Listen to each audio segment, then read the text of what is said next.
Google's first stab at a foldable phone with the Pixel Fold wasn't quite a home run, but it at least gave consumers another option beside Samsung's foldables.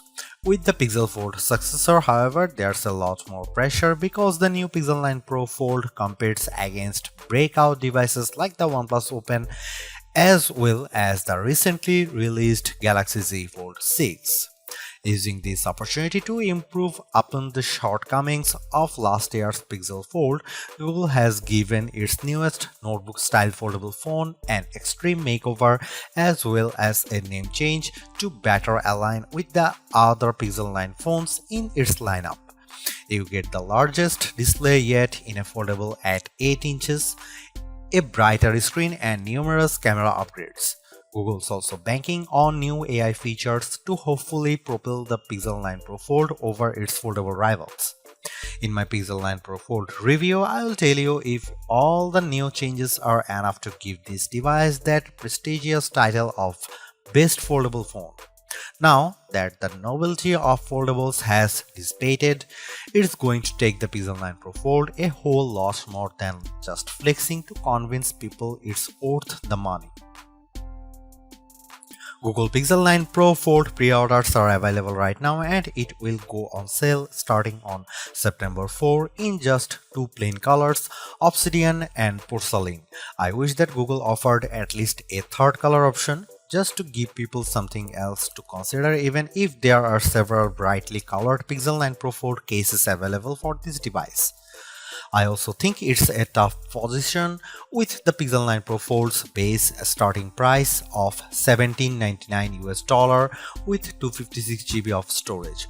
While that's easier to swallow than the outrageous $1899 cost of the Galaxy Z Fold 6 in the US, it's nowhere close to the OnePlus Open's lower cost of $1,699, which is made better with sales and trade-in offers that get the price down to as low as $1,399. It's also worth noting that the OnePlus Open comes with a whopping 512GB of storage with the base model, making it tougher to justify the Pixel 9 Pro Fold's value.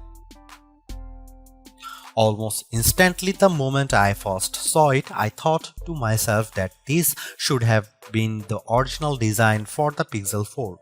I am struck by the improvements, specifically by the new aspect ratio, sturdier hinge design, subtle crease, and the smaller bezels around the main display. There is also the new camera arrangement on the back, which ditches the horizontal bar in favor of a rectangular cutout. Even more impressive is just the overall solid construction of the Pixel 9 Pro Fold, which was one of the criticisms I had about the original Pixel Fold. It didn't feel as polished, so I'm ecstatic that it feels much more substantial. It's also one of the skinniest and lightest foldables around at just 0.2 inches unfolded and 0.4 inches folded, while tipping the scales at a modest 9.1 ounces. Everything about the design of the Pixel Fold 9 Pro is fantastic, including its IPX8 rating, but it is still shy of matching the stylish looks and incredible construction of the OnePlus Open. Just when I thought we couldn't get any bigger screens in foldables, the Pixel 9 Pro Fold does exactly that by exceeding the screens found in rivals like the Z Fold 6 and OnePlus Open with the 8-inch 2076 by 2152 Super AQUA display that serves as its main panel. The OLED-based screen looks stunning, crisp, and detailed, like it should for its price. I much prefer its size this time around thanks mainly to how the Pixel 9 Pro Fold's outer 6.3-inch AQUA display sports a 20:9 aspect ratio, which makes the inner screen more square when unfolded. Due to this, apps fits better when they are running side by side on the inner screen. But what's most compelling about the new display is that it leaps and bounds brighter than its predecessors. In our benchmark testing, the 8-inch Super AQUA display hits a peak brightness of 2319 nits, more than double the Pixel Fold's brightness, which is an impressive amount. Sure, it doesn't quite reach Google's claim of 2700 nits, but it's close. As a result, I am able to see the screen much more easily on a sunny day than any other notebook style foldable out there. Honestly, it's a visual treat to the eyes whenever I play a 4K HDR clip on YouTube because it's accompanied by rich colors and wide viewing angles. There is simply no other foldable with a brighter screen than the Pixel 9 Pro Fold, and for that I need to give Google credit here because it's very rare that our testing gets close to a phone maker's rating. For a foldable phone, Google doesn't skimp out on the cameras with the Pixel 9 Pro Fold. On paper, the specs seem all too familiar: a 48MP main camera, 10.5MP ultra-wide, 10.8MP telephoto with 5x optical zoom, and a 10MP selfie shooter. However, there are some minor differences related to their aperture and field of views that benefits the Pixel 9 Pro Fold. In addition to a robust camera system, I really enjoy the Pixel Camera app because of the shooting modes it offers. New this year is the introduction of the Mode You Look feature, which displays these animated cartoons on the cover screen to attract the attention of kids and keep them looking at the camera long enough to get a decent shot. I tried it on my young nieces and nephew with great effect. Other camera features new this year include a revamped panorama mode and the Add Me feature that uses augmented reality and AI that allows the photographer taking the photo to be part of the photo later on. I have tested this as well, and the guidance it tells me with the help of AR ensures the photos framed perfectly. Here are some camera samples of Google Pixel 9 Pro Fold.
Last year's Pixel Fold was in a predicament because it launched before the Pixel 8 lineup, which kept it stuck with an older Tensor G2 processor. This time though, the Pixel 9 Pro Fold is powered by the new Tensor G4 chip and paired with 16GB of RAM.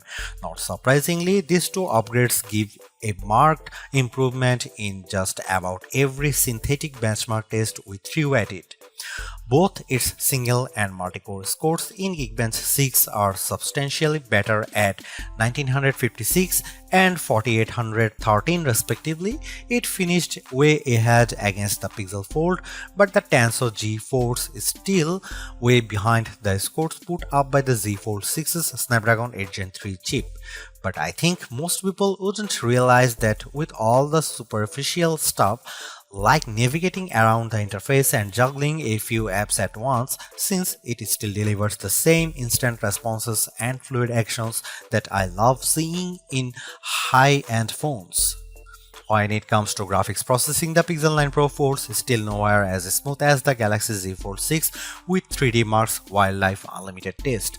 The 55.72 FPS rate it averages in the test pales in comparisons to the smoother 112 FPS rate of the Z Fold 6, while also coming up short to the OnePlus Open's average of 84.8 FPS. Luckily for me, the games I play religiously, I don't see any major hitches on the gameplay in Age of Origins, even when there is an intense action happening on screen. Google's Silicon has yet to eclipse what Qualcomm and Apple has shown us, but I am not bummed by this because quite frankly the Pixel 9 Pro Fold feels and performs like a champ with the things I do on the daily. Side-by-side apps multitasking is no problem here as I am able to effortlessly watch a YouTube clip while scrolling through Instagram or jotting down an email reply in Gmail while playing Age of Origins on the other. Usually, whenever a phone ends up getting a smaller battery than its predecessor, it's because of it trying to be thinner and lighter. Of course, that's the case here with the Pixel 9 Pro Fold's 4650 mAh battery, which is smaller than the 4822 mAh battery on the Pixel Fold. Lucky for the Pixel 9 Pro Fold, the Tensor G4 appears to be much more power efficient. In our battery benchmark tests, the Pixel 9 Pro Fold manages to last 11 hours and 36 minutes in one pass of 4 tests, which is more than an hour longer than what the Pixel Fold eked out. There is no denying that it's a win for Google here, but I was hoping for a longer lasting battery because of the Pixel 9 and Pixel 9 Pro XL both achieved significantly longer times than their predecessors, but to be fair, it actually lasts longer than the time posted by the Samsung Galaxy Z Fold 6 and just a smidge short of the OnePlus Open's time. The Pixel 9 Pro Fold features 21-watt wired charging through its USB-C port and in our testing yields 18% of battery with 15 minutes of charging, which then reaches 38% in 30 minutes. That's actually short of Pixel Fold's reach of 23% and 47% with 15 and 30 minutes of charging respectively. Apart from its foldable nature, there is actually not a whole lot separating the software between the Pixel 9 Pro Fold and other Pixel 9 devices. That's a good thing because it shares the same set of new Pixel 9 Pro AI features that work really well and are intuitive to use. I won't rehash them all here because I detailed all the AI features in my Pixel 9 Pro XL review, like how AdMe is helpful in capturing photos to include the photographer into the photo, Gemini Live's more natural conversation skills, and the magical powers of Reimagine. These AI features truly set it apart from other foldables mainly because they are simple and intuitive to use. There's also more focus around generative AI and how it changes up the way I edit photos. For example, Pixel Studio lets me create custom images all through descriptions I provide in a text prompt. There is also the Reimagine feature that's part of Magic Editor, which realistically adds new elements to my photos by simply describing what I want. And finally, I love how the call notes makes it a breeze for me to remember what went on with phone calls because it transcribes and summarizes them for me. Quite frankly, the AI features are what makes the Pixel 9 Pro Fold special among foldable phones. However, I am curious if Google will ultimately roll out these new AI features to the Pixel Fold.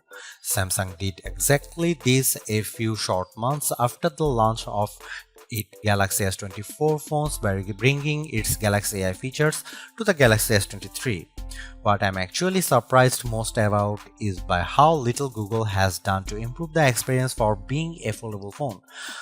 On one hand, there is still side-by-side apps multitasking that works nicely, including the ability to perform drop and drag actions like attaching a photo from Google Photos to an email I am writing in Gmail. There are still anomalies with certain apps, especially when I start an app with outer screen and then decide to use them with the inner screen, like how some games still need to be refreshed in order to work properly. But this isn't just a Pixel 9 Pro Fold problem. There is also no movement to how it multitasks with its main display, which is still done by bringing up the taskbar by swiping from the bottom edge of the screen. Even though it's helpful to have side-by-side apps, I wish it copied the Open Canvas feature that the OnePlus Open offers to dynamically arrange up to 3 apps simultaneously. Sure, not everyone will need to juggle 3 apps, but it's handy for those situations. My problem with the Pixel 9 Pro Fold is that it's unable to store multiple side-by-side apps in memory, which limits its productivity. Furthermore, there is also not much movement in leveraging tent mode to optimize apps when it's folded halfway. Some of the native apps works in this mode like YouTube and the camera app, but I have yet to come across any third-party app that's optimized for it. Again, it's not just a Pixel 9 Pro Fold problem, it's an Android thing. Apart from that, the software doesn't differ all that much from the Pixel 9 Pro and 9 Pro Fold. This includes a year's worth of Gemini Live, the updated video boost mode, Pro controls with the camera, and even all the same AI features. The only exclusive feature is the Made You Look feature. It's also launching with Android 14 instead of Android 15, but it still gets the same 7 years of major software and security updates. Seriously, this is exactly what the original Google Fold should have been from the start, because the Pixel 9 Pro Fold is much more polished in every way. Its new redesign makes it look and feel like a more modern foldable, but I was expecting so much more to justify at $1,799 cost. All of the new AI features certainly elevate its worth, but it would have been much more satisfying to see it getting more exclusive features just to give it a bit of distinction over the slate Pixel 9 Pro models. I am also disappointed that the camera upgrades are minimal at best and how the overall software experience doesn't change all the much functionality. Google addresses many of the shortcomings of the original, but the bar has been set higher by other foldables like the OnePlus Open and Samsung Galaxy Z Fold 6. Needless to say, it's much better than its predecessor, but it still comes up short of matching the value that its contemporaries offer.